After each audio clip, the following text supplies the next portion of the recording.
perkenalkan, nama saya Desya Amalia dari Prodi D3 jurusan Teknologi Laboratorium Medis.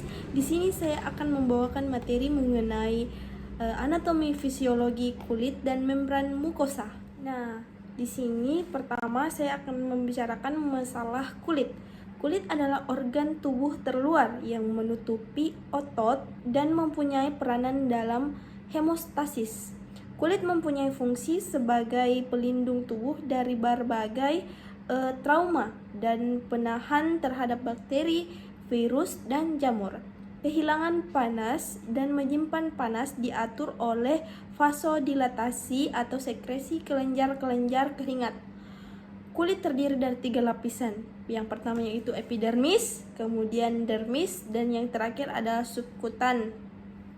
Nah, Epidermis merupakan lapisan terluar dari kulit yang terdiri dari yang pertama adalah stratum corneum, yaitu sel yang telah mati, selnya tipis, datar, tidak mempunyai inti sel dan mengandung zat keratin.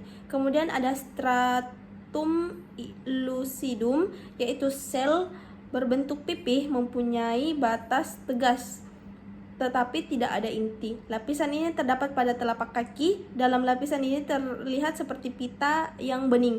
Batas-batas sudah tidak begitu terlihat. Kemudian yang ketiga adalah stratum granulosum, yaitu sel ini berisi inti dan granulosum. Kemudian ada zona germinalis, yaitu terletak di bawah lapisan tanduk dan terdiri atas 2 lapisan epitel yang tidak tegas. Kemudian ada sel duri, yaitu sel dengan fibril halus yang menyambung sel satu dengan yang lainnya. Kemudian ada keenam sel basel.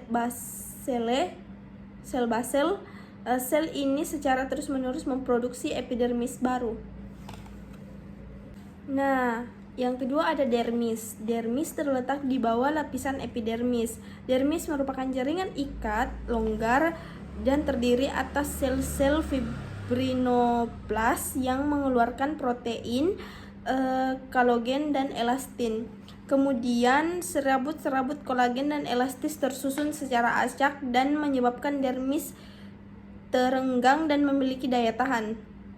Dermis terdiri dari 2 lapisan, yaitu lapisan atas pars papillaris atau stratum papillaris, kemudian bagian bawah yaitu pars reticularis, terdiri dari jaringan ikat longgar yang tersusun atas serabut-serabut seperti serabut kolagen, serabut elastik, dan serabut retikulus.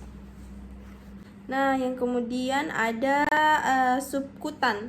Nah, lapisan subkutan mengandung jumlah sel lemak yang beragam, bergantung pada area tubuh dan nutrisi individu, serta berisi banyak pembuluh darah dan saraf. Nah, kemudian kita beralih pada membran mukosa. Membran mukosa merupakan melapisi saluran pencernaan, saluran respirasi, saluran kelamin, dan saluran sekresi. Sama seperti kulit, membran mukosa tidak dapat ditembus oleh bakteri dan virus karena antara satu membran dan membran lainnya sangat rapat. Fungsi membran mukosa yang utama adalah untuk melindungi tubuh dari agen eksternal yang berbahaya. Strukturnya padat, jaringan epitel dalam mukosa membentuk penghalang mencegah masuknya patogen. Membran mukosa melapisi yang pertama itu mukosa hidung. Sistem pertahanan mukosa hidung diperankan oleh aparatus mukosilia yang merupakan kerja gabungan dari muskus dan silia yang berfungsi meliputi partikel, dan partikel kemudian mengangkut dan membuangnya ke arah tenggorok dan ditelan atau dibatukkan keluar.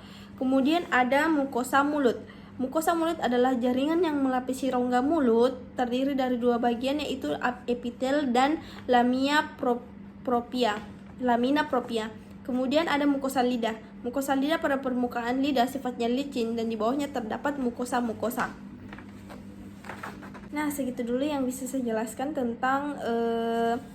tentang kulit dan membran mukosa. Kurang dan lebihnya mohon dimaafkan. Wabillahi taufiq wal hidayah. Wassalamualaikum warahmatullahi wabarakatuh.